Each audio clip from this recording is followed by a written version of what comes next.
Today I'm doing a circular route, which I have done before, but it brings a bit of contrast between forest, open section, back into forest, and then also nice cliff. Actually, I've got so much time on my hands I could even go and include, if I wanted to, one of the old dams again. And why do I have enough time on me today? Because the electricity is off again. The world wanted to see this government of ours 30 years ago take over. So where's the world now? Now that our country has been totally run down, with every single government sector being run absolutely bankrupt. Our railways, our airways, our broadcasting corporation, and in particular our electricity supply. Foreigners who don't know, all our electricity comes from one government entity. It's not like divided into sectors, if you want to call it that, like it would be in the States. It's all coming from one government, which is run by the African National Congress. The African National Congress, which the world wanted to see, bringing us into arguably the highest unemployment rate in the world. Did you just hear what I said? The highest unemployment rate in the world.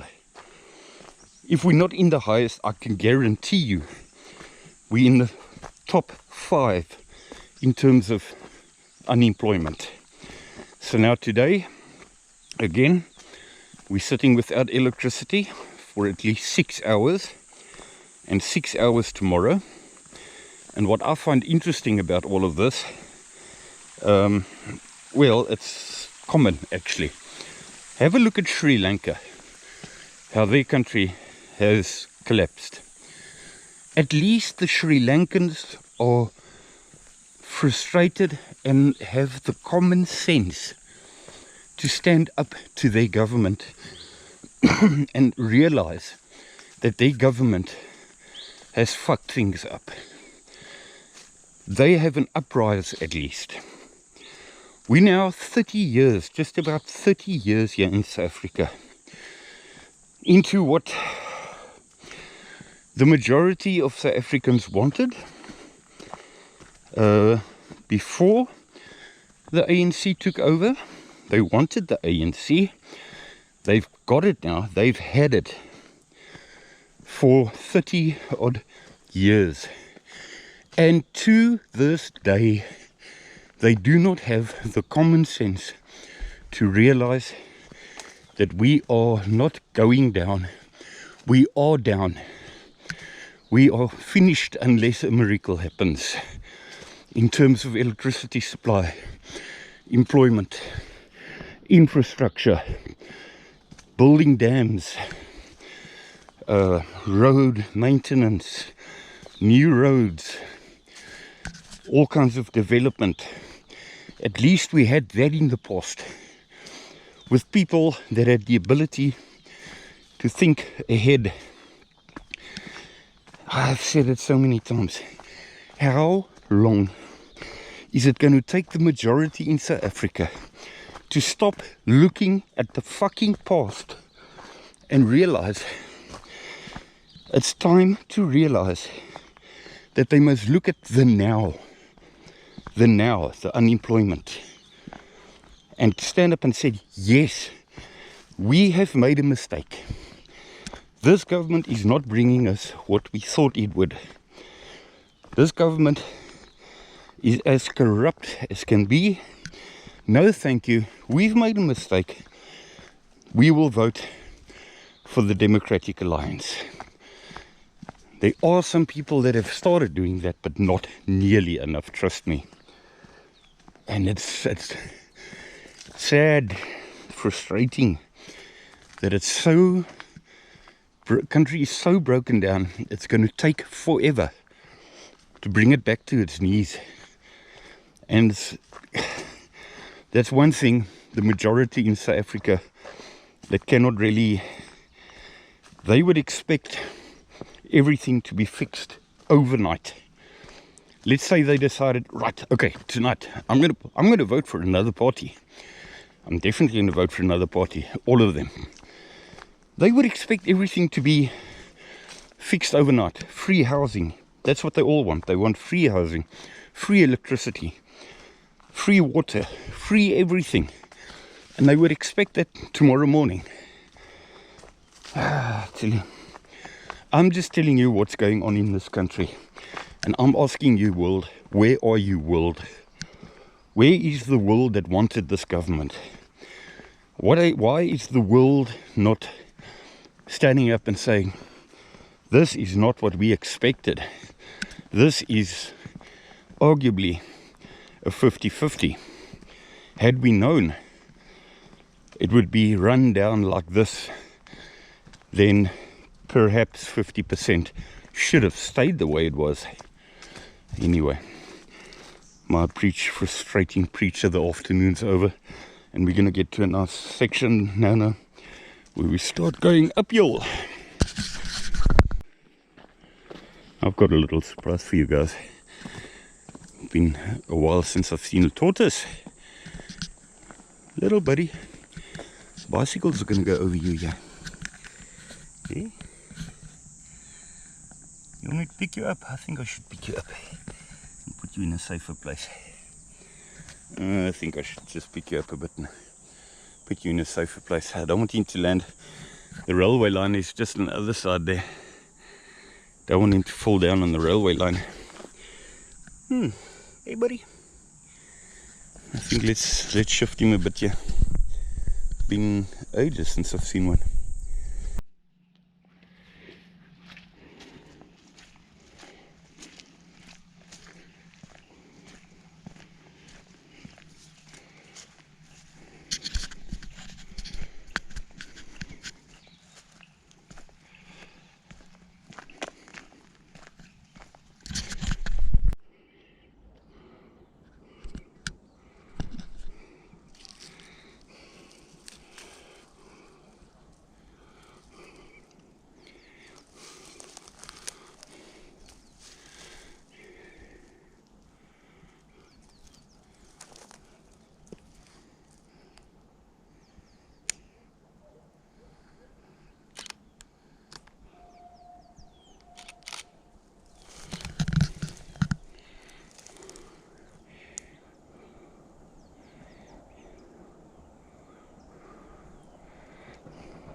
And we're at our forest part here. I've actually walked up quite a bit here with this forest section already. And just a fresh reminder about what a lot of water can do to one of your most popular off-roads, or fairly popular off-road here in the mountain. There's a road center. A lot of damage here. And who knows if it's ever going to be fixed up a bit. For the sake of people like working on fire, which is basically a fire department for the mountain. For anybody who doesn't know, working on fire basically consists of teams, including trucks and stuff, that are always on standby for any mountain fires here. And you have your fire season and off season. They especially use this road when in the past, when we had an enormous fire that burned down practically this entire mountain. So who knows if they ever get the funds and maybe take it upon themselves to fix the road. But anyway, that was our forest section, and having a look back at it, Always makes for good photos. Lots of shade. I didn't put any sun lotion on because it is autumn. It's not exactly February when we have our hottest time. There's definitely a bit of a cool down in temperatures.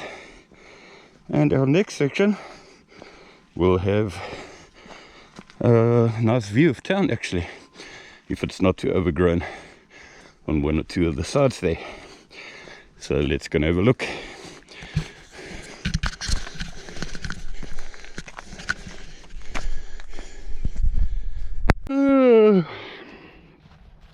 Have I been recording the whole time here? You just see something? No, at least not. We're at this open section here now. We've got a nice, more open view of the mountain on your left hand side. And ever since the fire, there's a lot of overgrowth here, which on this side, on my right hand side, which never used to be here. And you used to be able to see town all along here, because we're considerably higher than town now. But a lot of these invasive ferns have taken over, and wattle trees and all kinds of other things. So it's just changed the scenery completely. It looks different, let's just put it that way. Even if it is invasive, I wouldn't call it unacceptable. It's just totally different now. But all along here you've got this view of the mountain on your left hand side. Then we're heading towards a hut that was burned down. I'm not going to show it because there's a guy living there, Marcus. He's a legend to me. Just about nobody in town knows about him.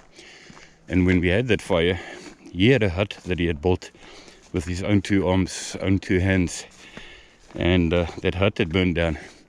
And it's amazing how people come back to the same place every time. And he just put up a tent, so he's back at his same spot. And surprisingly, it's actually quite far from the nearest water.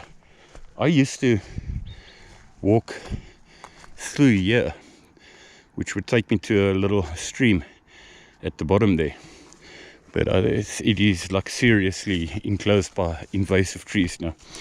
So anyway, he's back at his spot, lives in a tent there now, talks to himself a lot because he prefers to be alone.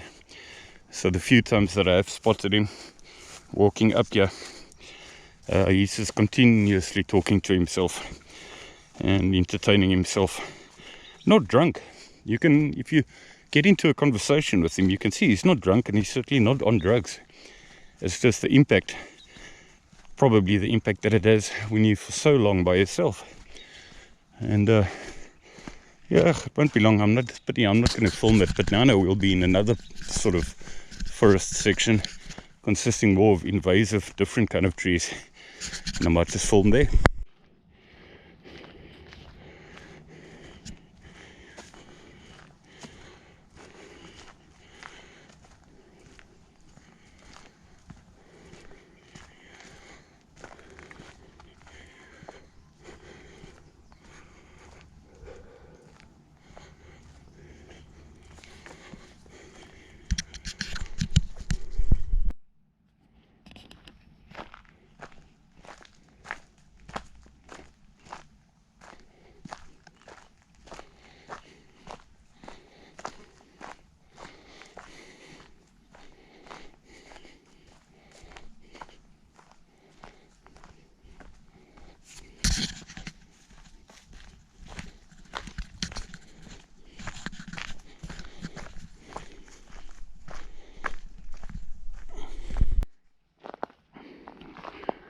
Just heard the sounds of some branches breaking, so I suspect that we're close to the baboons. No, we've got a dog here. We've got a dog here. Yeah, how are you? This is definitely one of my favorite sections. I should have first just taken a photo here and then started recording.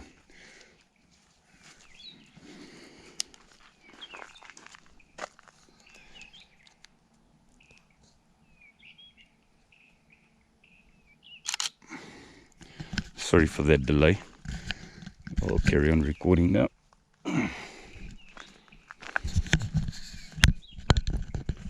And sorry for that shaking.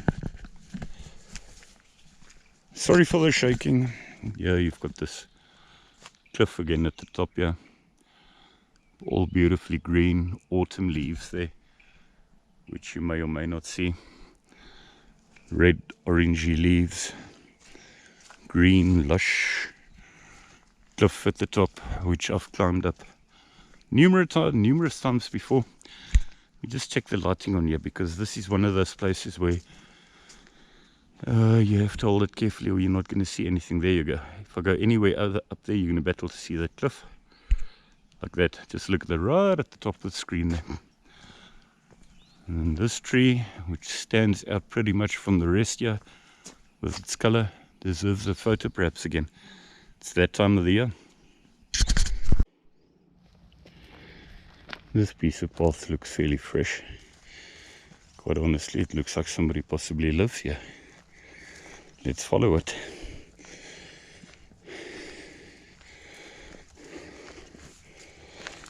I always like to follow paths.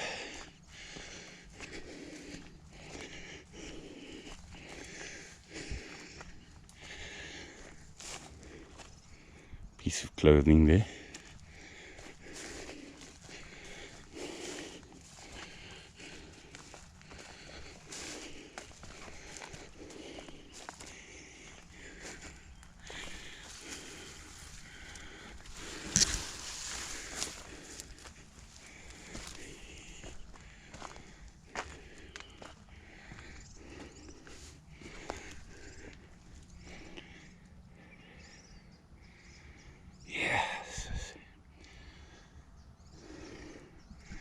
Look at this.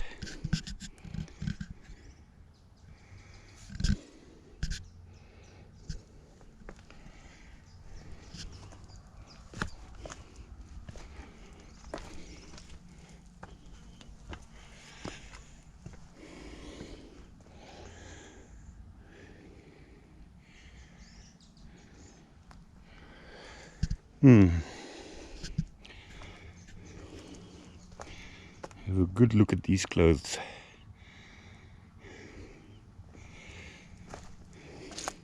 How can anyone live like this? Knock knock. Hoe gaan het? Kan nie klaar nie. Interessant om hierdie plek te sien. Is jy vas in die slaap? Jesus, hoe kan jy leef met al hierdie plastiek hierso?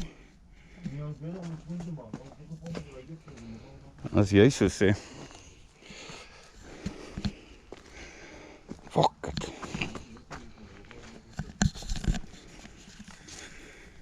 Yes.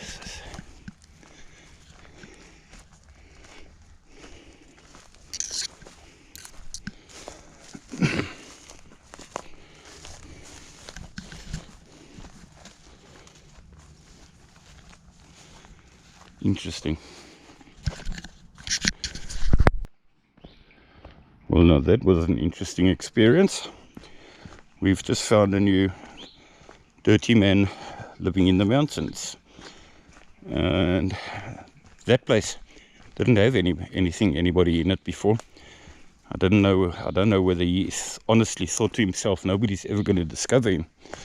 I like following trails. And for anybody who doesn't understand one of our local languages, which is Afrikaans, I asked him, how on earth can he live like that? Plastic lying all over the place, bottles and more bottles and more bottles and scrap lying on top of each other. And he's lying inside there. Looks like he's absolutely stoked in, pissed with beer or drinks or alcohol of some kind, or probably smoked to pieces. So yeah, very interesting experience. It's not the first guy I go and discover, not the first time I discover people living in the mountain, but he will have to clean up his act, because what he's doing is illegal. I would let him stay there if he was clean and tidy person, but it's anything but that. So I'm going to speak to my local police friend at the neighborhood watch, at my neighborhood watch, and let's go and clean that up there, because I don't trust this guy one bit. Well guys, I hope you enjoyed this walk. Went from politics at the beginning to a low tone, to finding somebody sleeping cliffs, and then somebody sleeping in the bush here, camping in the bush permanently, who is as dirty as can be. So we've got ourselves some discoveries at least today as well, and I think it's one of those things that needs to be tidied up, cleaned up. So like I said, I'll speak to my friend at the police, who doesn't live very far from me, who's also part of the neighborhood watch. And then I've got another friend who also comes and assists, and I can either let it over to the two of them, or 3 or 4 or 5, or I can come and assist as well, because that's just one of those places that's definitely going to get even dirtier, despite his story that they're busy tidying up. But too late, my friend. Anyway, thanks for joining. Subscribe if you like more adventurous ones. Definitely maybe more to come now that we've got power failures again, of 2 hours per round, 2 hour rounds. So stay tuned, and thanks for watching guys. Click on the like button too, and leave a comment. Say anything you want to. I don't really if you want to say something I don't like, by all means go ahead and say it. And if you've got something preferably good to say, please say that too. Thanks for watching guys. Cheers.